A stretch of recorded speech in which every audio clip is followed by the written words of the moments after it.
Good morning all of you. स्वागत है आप सभी का हमारे YouTube channel zone of life science.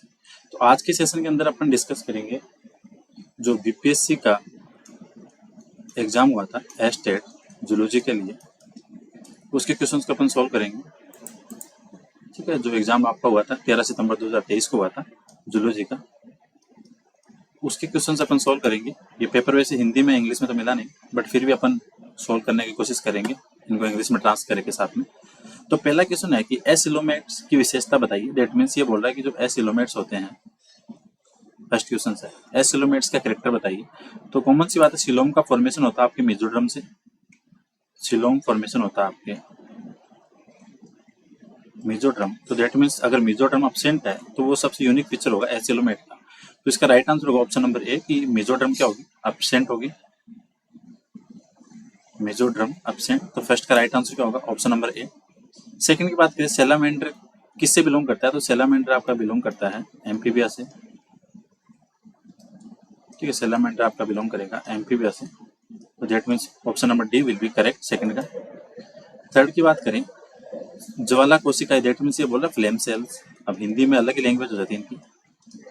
ठीक है, फ्लेम सेल किसके लिए आती है, हम एक्सक्रेशन के लिए, और ये फीचर है आपके प्लेटी हेलमिंथेस का। ठीक है, तो इसका आंसर हो गया जो फ्लेम सेल है वो प्लेटी हेलमिंथेस से पाई जाएगी फॉर एक्सक्रेशन। तो थर्ड का राइट आंसर ऑप्शन नंबर सी।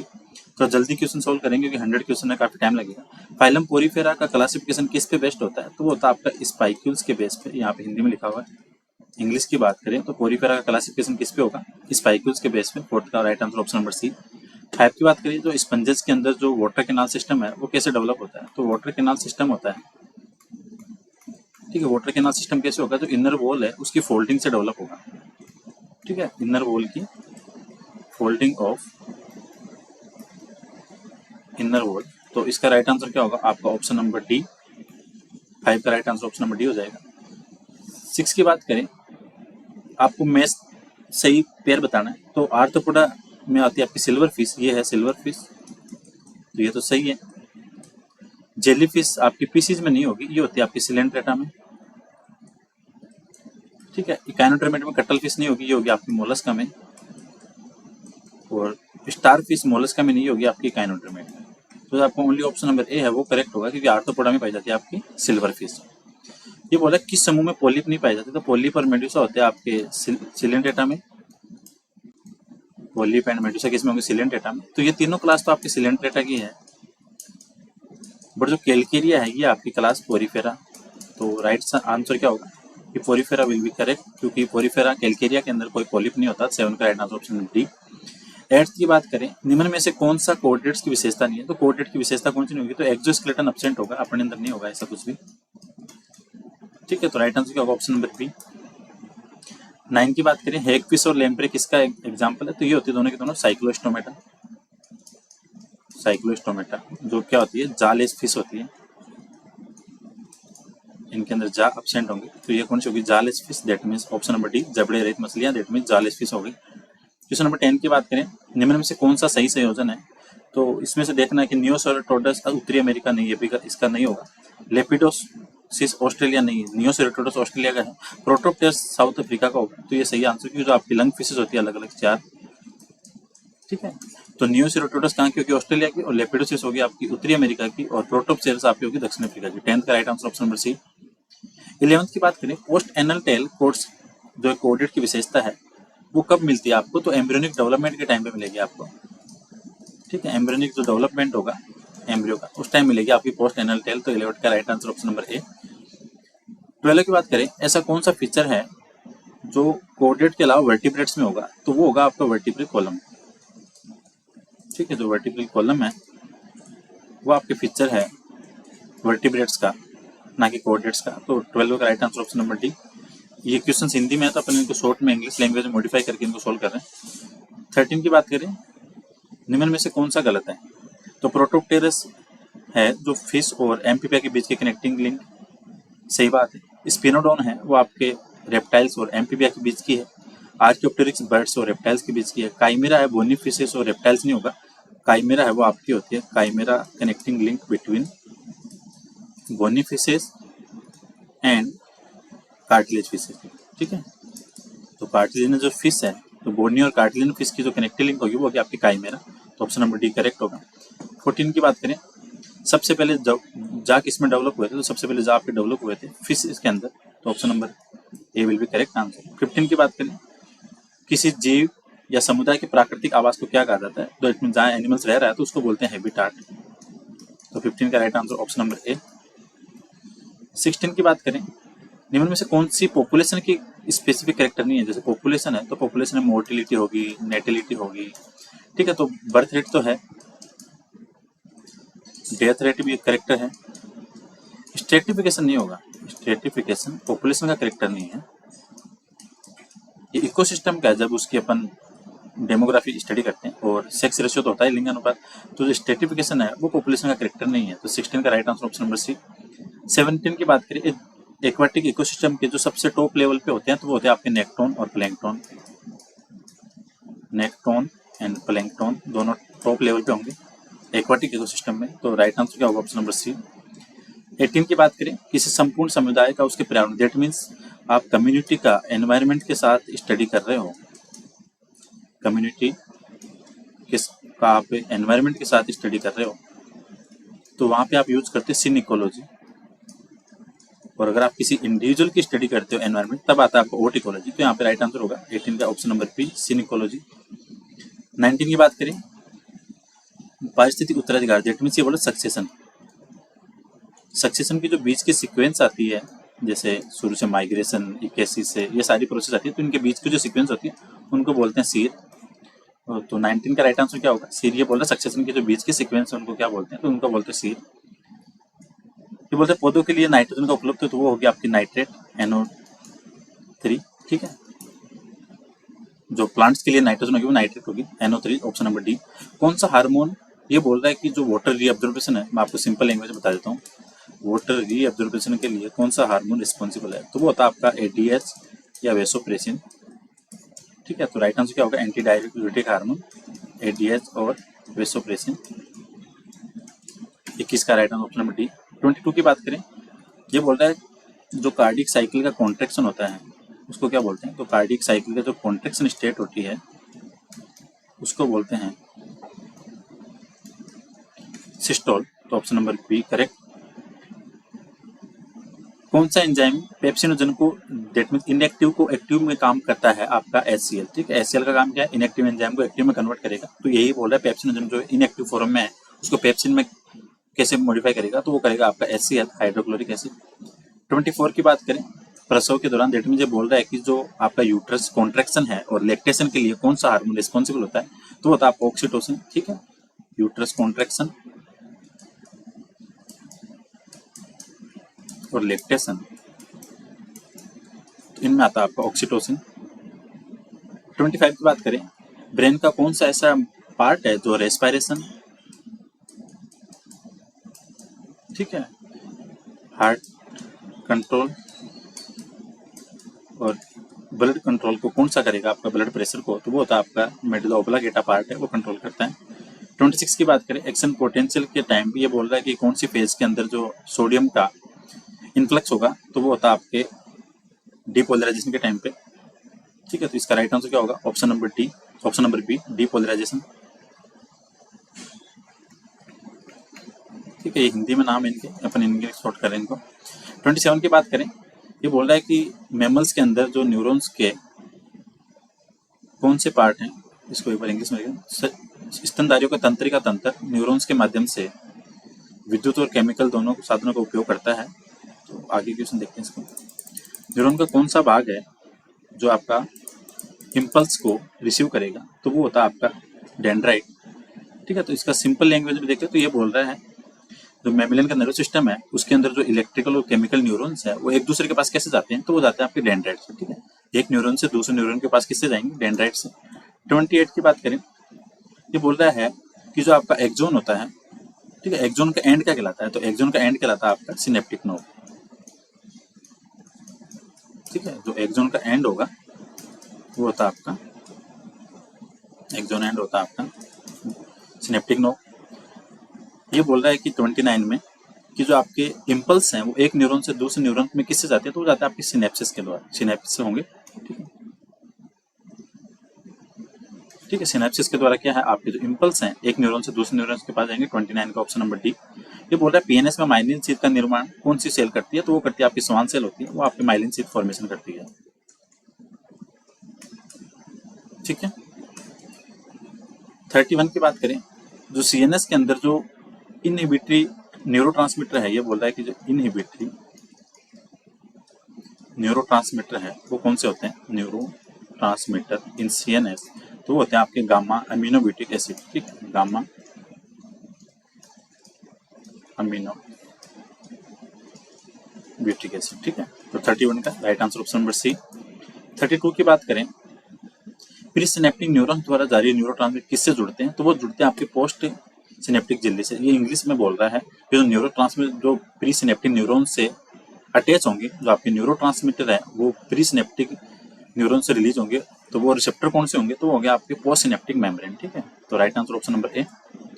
33 की बात करें, ये सब बोल रहा है इसमें से कौन सा मॉलिक्यूल्स ऐसा है जो आपको पेन सेंसेशन के लिए रिस्पॉन्सिबल है। ठीक है, पेन सेंसेशन में आपको हेल्पफुल होता है, तो वो होता है आपका एंडोर्फिन। ठीक है, इंग्लिश में बात करके बोल रहा है पेन सेंसेशन के लिए कौन सा रिस्पॉन्सिबल, तो वो होता है आपका एंडोर्फिन। 34 की बात करें, कौन सा इम्यूनो एसिड है, जैसे ये सेरिन, एलेनिन, ग्लाइसिन, ये सारे आपके अमीनो, और जो प्रोलीन है ये होता है आपके इम्यूनो। ठीक है, तो राइट आंसर क्या होगा इसका, ऑप्शन नंबर डी।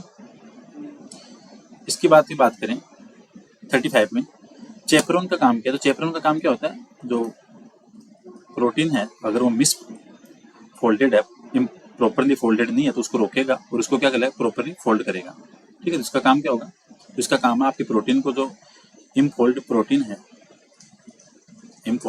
है उसको स्टॉप करेगा और उसको प्रॉपरली फोल्ड करेगा चेपरियन। ठीक है, हिंदी में ये लैंग्वेज लिखी हुई है कि चेपरियन का काम किया, तो चेपरियन क्या करेगा, तो आपके इम्प्रॉपरली प्रोटीन फोल्ड है उसको रोकेगा, उसको प्रॉपरली फोल्ड करेगा।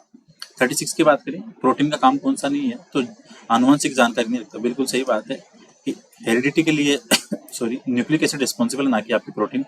Right answer option number B. 37 की बात करें, एपीमर कौन से होंगे, तो आपके मैनोज और ग्लूकोज है, ये एपीमर है। दैट मींस कार्बन नंबर 2 पे इन दोनों पे एक डिफरेंस आएगा इनकी पोजीशन में, तो मैनोज और ग्लूकोज किसके एग्जांपल है, एपीमर के। 38 की बात कर रहा है, 38 बोल रहा है कि जो आपकी रिकॉम्बिनेंट डीएनए टेक्नोलॉजी इन्वॉल्व करती है, रिकॉम्बिनेंट डीएनए टेक्नोलॉजी, तो इसके अंदर क्या होता है, आपके रेस्ट्रिक्शन एंडोन्यूक्लियस से आप सेपरेट करोगे और फिर लाइगेज के साथ जोड़ोगे, तो right answer option number C. 39 की बात करें, कौन सा प्रोटीन कोशिका अंतःक्रियाओं में नहीं होता, ये बोल रहा है कि जो सेल सेल इंटरेक्शन है, सेल सेल इंग्लिश में यही बोल रहा है कि सेल सेल इंटरेक्शन में कौन सी प्रोटीन काम नहीं आएगी, तो आप सेल सेल जंक्शन पढ़ते हो तो आपके कैड्रिन, इंटीग्रिन और एनसेम ये तो आते हैं आपके, लेकिन साइटोक्रोम भी है, ये इसका पार्ट नहीं है, सेल सेल एडिशन में काम नहीं आता। ठीक है, right answer option number B. Sulphur युक्त अमीनो एसिड जिसके पास सल्फर होगा, तो वो आपके सिस्टीन और मिथ्योनिन है, इन दोनों के पास क्या हो गया, सल्फर, ये दोनों क्या है, सल्फर कंटेनिंग अमीनो एसिड, तो 14 का right answer option number A.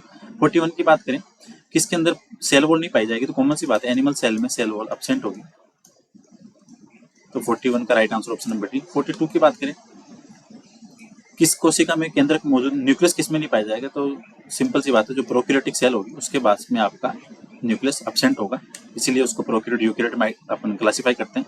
43 की बात करें, मोजेक मॉडल के अनुसार जो आपका fluid mosaic protein cell membrane का मॉडल है, फ्लूइड मोजेक मॉडल है, उसके अकॉर्डिंग क्या है, आपकी जो मेम्ब्रेन वो बनती है आपकी लिपिड और प्रोटीन से। दैट मीन्स फॉस्फोलिपिड, एक्सट्रिंसिक और इंस्ट्रिंसिक प्रोटीन दोनों पाई जाएगी, फॉस्फोलिपिड प्लस एक्सट्रिंसिक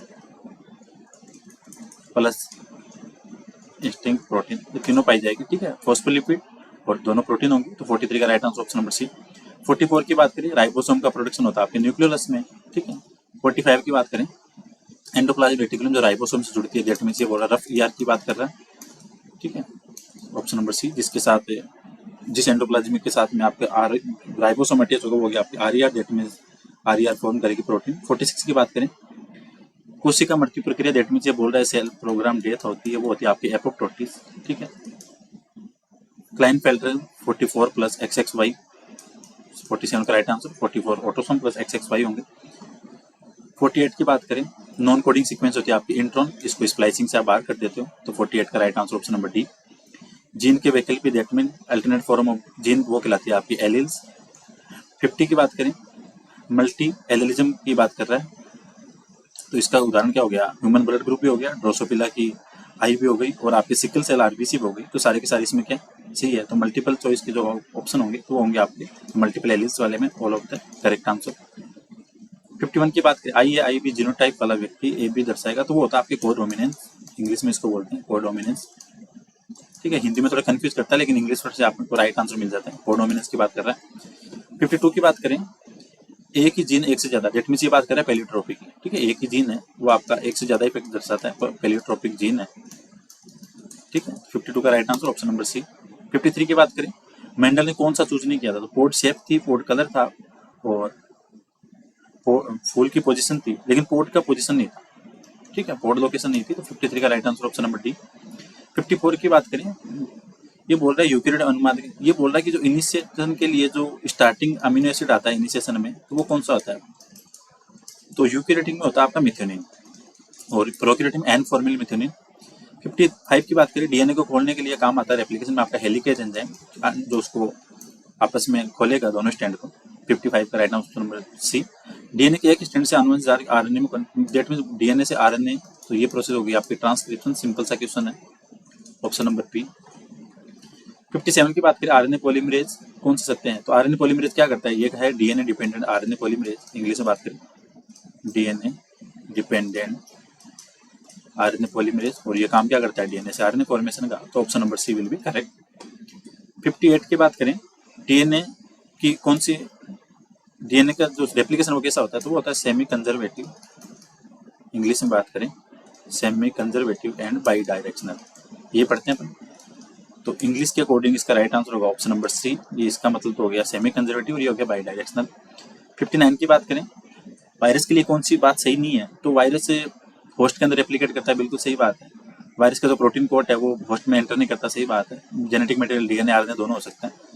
डीएनए ये बोल रहा है होस्ट की अनुपस्थिति में, नहीं होस्ट तो इसको चाहिए चाहिए, उसकी अनुपस्थिति में सर्वाइव ही नहीं करेगा, तो ये ऑप्शन इसका इनकरेक्ट हो गया 59 का। ये बोल रहा था कि आपका जो वायरस है रेप्लिकेट एब्सेंस इन होस्ट, तो होस्ट के एब्सेंस में तो नहीं होगा।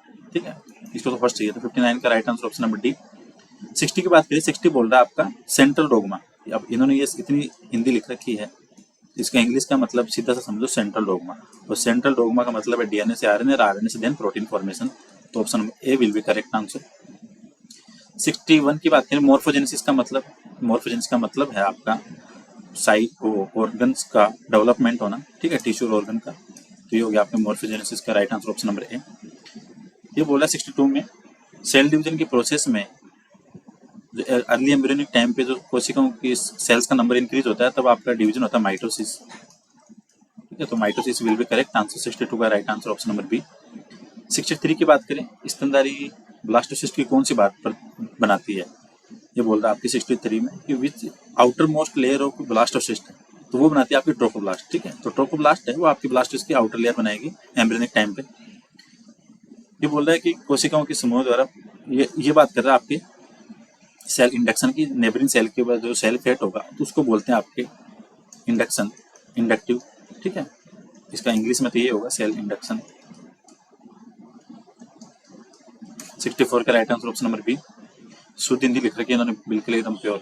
65 की बात करें तो 65 का मतलब वही है प्रोग्राम सेल डेथ, जिसको बोलते हैं आप एपोप्टोसिस, सीधी सी बात हो रही है, प्रोग्राम सेल डेथ की बात हो रही है इस क्वेश्चन में।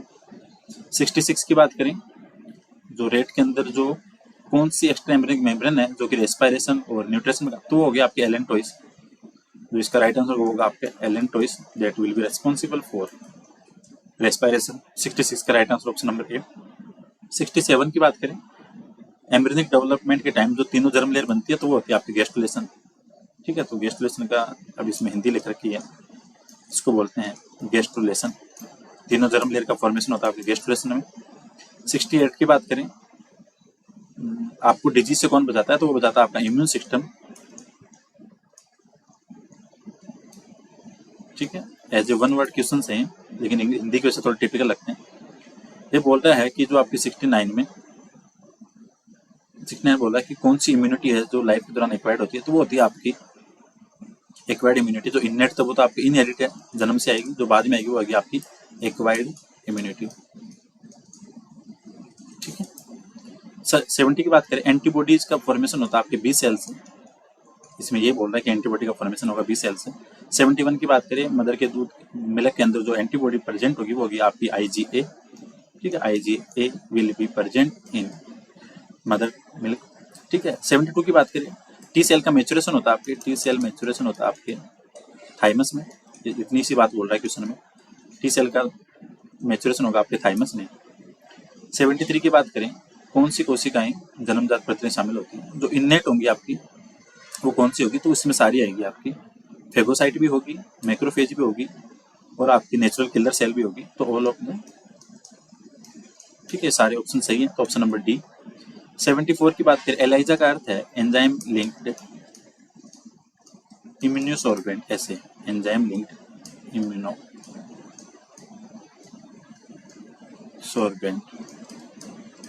ऐसे, ठीक है। तो इसका हिंदी में कौन सा ऑप्शन होगा इसमें, ऑप्शन नंबर ए ही है इसका हिंदी से। तो इसका राइट आंसर क्या होगा, एंजाइम लिंक्ड इम्यूनोसॉर्बेंट ऐसे। 75 की बात करें, हार्डी विन वर्क, तो हार्डी विन वर्क मतलब p² + 2pq + q² = 1, ठीक है। ये क्वेश्चन हो गया आपकी हार्डी विन वर्क की 75 का। 76 की बात करें, ओंटोजेनी रिकैपिटुलेट थ्योरी दी थी आपके अर्नेस्ट हैक्कल ने, डेवलपमेंट बायोलॉजी की बात कर रहा है, ओंटोजेनी रिकैपिटुलेट थ्योरी, ठीक है। ओंटोजेनी रिकैपिटुलेशन फाइलोजेनी वो दी थी आपके अर्नेस्ट हैक्कल ने। 77 की बात करें, बर्ड्स और रेप्टाइल्स के बीच की connective link, that means Archaeopteryx, birds and reptiles के बीच की होगी, वो होगी आपकी आर्कियोप्टेरिक्स। 78 की बात करें, डायनासोर का जो गोल्डन एज इरा है उसको बोलते हैं आप, गोल्डन एज ऑफ डायनासोर, वो आपका मेसोजोइक इरा, ठीक है, मेसोजोइक था वो, गोल्डन एज ऑफ डायनासोर बोलते हैं। 79 की बात करें, जीवाश्म कहाँ पाए जाते हैं, फोसिल्स होते हैं आपके सेडिमेंट्री रॉक्स के अंदर, जनरली सेडिमेंट्री रॉक्स में, और इसको हिंदी में बोलते हैं तलछटी चट्टानें। तो आपको याद रखना है कि फोसिल्स है वो सेडिमेंट्री रॉक्स में होंगे, option number A will be correct. Operon के अनुसार जो प्रिमिटिव एनवायरनमेंट था उसमें क्या नहीं प्रेजेंट था, तो आपके ऑक्सीजन उस टाइम प्रेजेंट नहीं थी, ठीक है। ओपेरोन के अकॉर्डिंग जो प्रिमिटिव एनवायरनमेंट था उसमें ऑक्सीजन एब्सेंट थी। 81 की बात करें, अगर किसी ह्यूमन के अंदर हाई बीपी है तो उसको किससे इग्नोर करना चाहिए, तो कॉमन सी बात है सोडियम को उसको डाइट में कम लेना चाहिए। 81 का right answer option number A. 82 की बात करें, कैलोरीफिक वैल्यू किसकी सबसे ज्यादा होती है, तो आपकी 82 के कैलोरीफिक वैल्यू होगी आपकी, ठीक है, कैलोरीफिक वैल्यू आपकी सबसे ज्यादा होती है फैट की, ठीक है, 14 पॉइंट समथिंग होती है, ठीक है। तो right answer option number B. इनमें से कौन सा आपके लिए न्यूट्रिएंट नहीं काउंट होगा, ये बोल रहा है कि कौन सा पोषक तत्व नहीं माना जाता, ठीक है। तो आपके फाइबर्स है, इनमें से नहीं काउंट होगा, ठीक है, not considered as a nutrient. 83 का right answer option number C. Vitamin के चाहिए आपको प्रोथ्रोम्बिन का फॉर्मेशन के लिए, जो कि आपका काम करता है ब्लड क्लॉटिंग में, prothrombin synthesis, option number A. 85 की बात करें, आयोडीन की कमी से, दैट मीन्स ये बोल रहा है यहाँ पे किसकी, गोइटर की बात कर रहा है, ये तो हिंदी में पता नहीं क्या लिख रखा है, तो आपको याद रखना है जो हाइपोथायराइडिज्म होता है उसकी वजह से होता है आपको गोइटर डिजीज। 86 की बात करें, ये बोल रहा है टिटेनस, पर्ट्यूसिस और डिप्थीरिया, ठीक है, तीनों के अंदर आपके काम आता है डीपीटी वैक्सीन, ठीक है। टिटेनस, पर्ट्यूसिस और डिप्थीरिया के अंदर आपके काम आएगी डीपीटी इंजेक्शन। 87 की बात करें, कॉमन वायरस सर्दी जुकाम होती है वो आपके राइनो वायरस होती है, ठीक है, राइनो वायरस। फिर अगला क्वेश्चन आता है आपकी, जेनेटिक इंजीनियरिंग में डीएनए हेरफेर, हेरफेर को क्या बोलते हैं इंग्लिश में, 88, जेनेटिक इंजीनियरिंग में डीएनए का हेरफेर किसकी वजह से होता है, तो मैनिपुलेशन ऑफ डीएनए बोलो इसको, आप तो बोल सकते हो रेस्टिकेशन एंडोन्यूक्लियस, ठीक है, रेस्टिकेशन एंडोन्यूक्लियस की वजह से आपकी जेनेटिक इंजीनियरिंग में डीएनए का मैनिपुलेशन होता है। 88 का right answer option number D. Plasmid क्या है, ये आपके माइक्रो ऑर्गेनिज्म का जो एक्स्ट्रा जेनेटिक मटेरियल है उसको बोलते हैं प्लाज्मिड। 90 की बात करें, 90 आपका रेस्ट्रिक्शन एंडोन्यूक्लियस क्या है, इसको बोलते हैं आप मॉलिक्यूलर सीजर। एक ही क्वेश्चन को बार बार घुमा घुमा के पूछ रहे हैं, ठीक है, मॉलिक्यूलर सीजर्स है, किसका नाम है, आरी का नाम है, रेस्ट्रिक्शन एंडोन्यूक्लियस का दूसरा नाम है मॉलिक्यूलर सीजर, तो right answer option number C. 91 की बात करें, ह्यूमन जीनोम प्रोजेक्ट के लिए आपको जो वेक्टर काम में लिया जाता है, जो अलग अलग वेक्टर है, जैसे आपका ओस्मिड है, लेमडा है, प्लाज्मिड है, तो ह्यूमन जीनोम प्रोजेक्ट के लिए काम आता है बैक BSc, क्योंकि इसका जो साइज होता है वो होता है आपके 300 KB तक, तो ये आपके काम आता है आपका back vector for human genome project. 92 की बात करें, polymerase chain reaction, that means इसमें पहले आएगा आपका क्या बोलते हैं उसको इंग्लिश में, डीनेचुरेशन, ठीक है, अनिलिंग, और फिर आता है आपका लास्ट में इलोंगेशन। तो दैट मीन्स इसका राइट आंसर क्या होगा, ऑप्शन नंबर सी। 93 की बात करें, एंजाइम टेक पॉलीमरेज आपको मिलता है थर्मस एक्वाटेक्स से, ये तो पता ही है। तो पीसीआर में टेक पॉलीमरेज वो मिलता है आपको थर्मस एक्वाटिकस से, ठीक है। तो right answer option number D. 94 की बात करें, 94 में आएगा आपके सबसे महत्वपूर्ण, ये बोल रहा है आपको कि इसमें से कौन सी ह्यूमन एक्टिविटी है जिसके कारण वाइल्ड लाइफ एक्सटिंक्ट हो रहा है, ठीक है। तो उसका सबसे आता है आपका हैबिटाट, तो उसके नेचुरल हैबिटाट के साथ आप डिस्ट्रक्शन कर रहे हो, ठीक है, उनके नेचुरल हैबिटाट के साथ खिलवाड़ कर रहे हो। तो right answer option number D. 95 की बात करें, इन सिटू कौन सा नहीं होगा, तो इन सिटू इनमें से आपका ये नहीं होगा बॉटनिकल गार्डन, ये एक्स सिटू है, ये भी आपका इन सिटू, ये भी इन सिटू, बट ये नहीं होगा। तो right answer option number C, जो बॉटनिकल गार्डन है वो एक्स सिटू है। 96 का राइट आंसर ये बोल रहा है कि आपको राइनोसिरस है वो आपके काजीरंगा है, ठीक है, बाकी सारे इनकरेक्ट है। तो राइनोसिर आपका कहाँ है, काजीरंगा में। तो right answer option number C. 97 की बात करें, चिपको मूवमेंट किसके लिए था, तो चिपको मूवमेंट था आपके डिफोरेस्टेशन का विरोध करने के लिए, ठीक है, पेड़ों को बचाने के लिए डिफोरेस्टेशन का क्या अपोज किया था, इनको रोकने के लिए। तो right answer option number C. 98 की बात करें, वह प्रजाति दैट में जो विलुप्त होने वाली है तो उनको बोलते हैं एंडेंजर्ड, ठीक है, ये हो गई आपकी एंडेंजर्ड स्पीसीज, तो इनको हिंदी में बोलते हैं ये लुप्त प्रजाति एंडेंजर्ड, ठीक है। 99 की बात करें, पवित्र उपवन, ये बोला सेक्रेड ग्रुप्स की बात कर रहा है यहाँ पे, हिंदी लिखते इसलिए थोड़ा कंफ्यूजन होता है। सेक्रेड ग्रुप्स क्या होते हैं, जिनको अभी तक मैंने टच भी नहीं किया, जो एकदम सेफ प्लांट्स हैं, जो फॉरेस्ट है, ठीक है। तो सेक्रेड ग्रुप्स क्या होंगे, जो फॉरेस्ट है जो रिमेन अनटच अभी तक अनटच है, ठीक है। लास्ट क्वेश्चन 900 नंबर का क्वेश्चन, ये बोल रहा है कि जो लार्जेस्ट एरिया है फॉरेस्ट का, सॉरी ये बोल रहा है कि जो बायोडाइवर्सिटी डिक्लाइन कैसे हो रही है, तो बायोडाइवर्सिटी डिक्लाइन हो रही है उसके लिए कौन सा फैक्टर नहीं है, इनमें से 3 तो ऐसे है जो बायोडाइवर्सिटी डिक्लाइन को रिस्पॉन्सिबल है, तो ठीक है। तो जो माइनिंग एक्टिविटी है वो डाइवर्सिटी को डिक्रीज करेगी, हंटिंग है वो भी डाइवर्सिटी डिक्रीज करेगी, फायर होगी फॉरेस्ट में वो भी डिक्रीज करेगी, लेकिन जो प्लांटेशन है, प्लांटेशन से आपकी डाइवर्सिटी इंक्रीज होगी ना कि डिक्रीज, ठीक है, प्लांटेशन से डाइवर्सिटी इंक्रीज होगी, ठीक है। तो ये थे आज के 100 क्वेश्चन, ठीक है, क्योंकि आप इंग्लिश में तो कहीं इसका पेपर मिला नहीं, तो हिंदी में थे, तो इनको अपने अकॉर्डिंग इनकी लैंग्वेज को मॉडिफाई करके आपको राइट आंसर बताएं, ठीक है। Thank you so much for watching this video, मिलते हैं नेक्स्ट क्लास के अंदर। अभी आपके बीपीएससी 4 जो टीआरई होने वाली उसके लिए मॉडल पेपर स्टार्ट करेंगे, ठीक है। तो thank you so much for watching this video, मिलते हैं नेक्स्ट क्लास में।